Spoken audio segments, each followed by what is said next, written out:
Hello, future doctors. Welcome to the very first episode under our Organ of Medicine series. आज हम बात करने वाले हैं एक ऐसी डिस्कवरी की जिसने पूरी मेडिकल दुनिया का नजरिया बदल दिया. Yes, we are talking about the discovery of homeopathy by Dr. Samuel Hahnemann. 18th century में मेडिकल प्रैक्टिसेस काफी प्रिमिटिव और हार्मफुल थी. Blood letting, leech therapy, purging और हेवी ड्रग्स जैसे ओपियम कॉमनली यूज होते थे.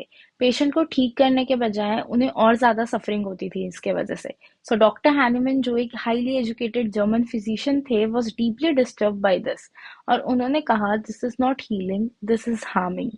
He was not only a physician but also a brilliant linguist. He knew more than 8 languages. But medicine के प्रति उनका डिससेटिस्फैक्शन इतना था कि उन्होंने अपनी क्लिनिकल प्रैक्टिस छोड़ दी और ट्रांसलेशंस करने लगे to earn a living. Then in 1790, जब वो क्यूलेंस मटेरिया मेडिका का जर्मन में ट्रांसलेशन कर रहे थे, उन्होंने एक इंटरेस्टिंग क्लेम देखा कि सिंकोना बार्क मलेरिया का इलाज करता है क्योंकि वो स्टमक को टॉनिक इफेक्ट देता है. But this explanation didn't satisfy him. He thought, how can a simple tonic action explain such a specific cure for malaria. तो उन्होंने डिसाइड किया खुद पे एक्सपेरिमेंट करते हैं. हैनेमन ने खुद को डेली डोसेस में सिंकोना बाग दिया, twice a day. Cinchona bark diya, and something shocking happened. Without being infected by malaria, he started showing symptoms similar to malaria, like chills, fever, and weakness. That's when the spark happened. He wondered, what if the substance that caused symptoms in a healthy person can cure those same symptoms in a sick person? This became the foundation of a brand new principle, similia similibus curanter, that is like cures like. इसका मतलब था, अगर कोई substance एक healthy person में कुछ symptoms लाता है, तो वही सब्सटेंस जब डाइल्यूटेड फॉर्म में एक सिक पर्सन को देंगे तो वो सिम्टम्स को ठीक भी करेगा. He began conducting more such experiments खुद पे, हेल्दी वॉलंटियर्स पे. हर बार उन्होंने देखा कि medicine cause specific symptom patterns, और वही पैटर्न्स अगर किसी बीमार पेशेंट में मिल रहे हैं तो वो मेडिसिन उसे क्योर कर सकती है.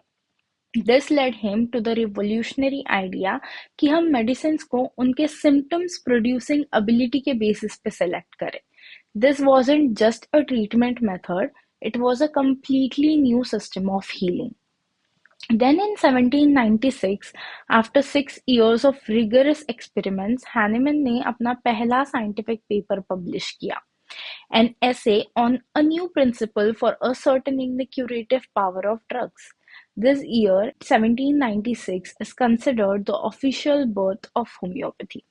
इस ऐसे में उन्होंने एक पावरफुल आइडिया दिया, to cure, one should use a remedy that produces similar symptom in healthy person. This was a total contrast to the existing idea of contraria contraris curanter, यानी opposite cures opposite, जो old school का idea है.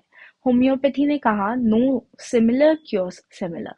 लेकिन ये सिर्फ एक principal तक सीमित नहीं था. Hahnemann went on to develop an entire healing system. He introduced us to the concept like law of similars, law of minimum dose and drug proving. और ग्रेजुअली उन्होंने इस सिस्टम को ऑर्गेनाइज किया इनटू अ साइंटिफिक स्ट्रक्चर. 1805 में उनका next काम आया, the medicine of experience, और फाइनली 1810 में उन्होंने पब्लिश किया अपना मास्टरपीस, ऑर्गेन ऑफ मेडिसिन. इस किताब ने होम्योपैथी के प्रिंसिपल्स को क्लियरली डिफाइन किया है और दुनिया के सामने एक logical, gentle and scientific system of healing को रखा है. So dear students, Dr. Hahnemann didn't just give us few medicines, he gave the world a whole new way to understand and treat the disease. Homeopathy was born from deep thinking, self-experimentation and a commitment to heal without harm. आज जो हम organ of medicine पढ़ते हैं उसकी शुरुआत यहीं से होती है, from that one single experiment of cinchona bark that changed everything for everyone. अगर आपको ये वीडियो इन्फॉर्मेटिव लगा, then don't forget to like, comment and subscribe to the channel. अगले एपिसोड में हम कवर करेंगे द 7 कार्डिनल और फंडामेंटल प्रिंसिपल्स ऑफ होम्योपैथी, जो कि हर स्टूडेंट के लिए ज़रूरी है समझना.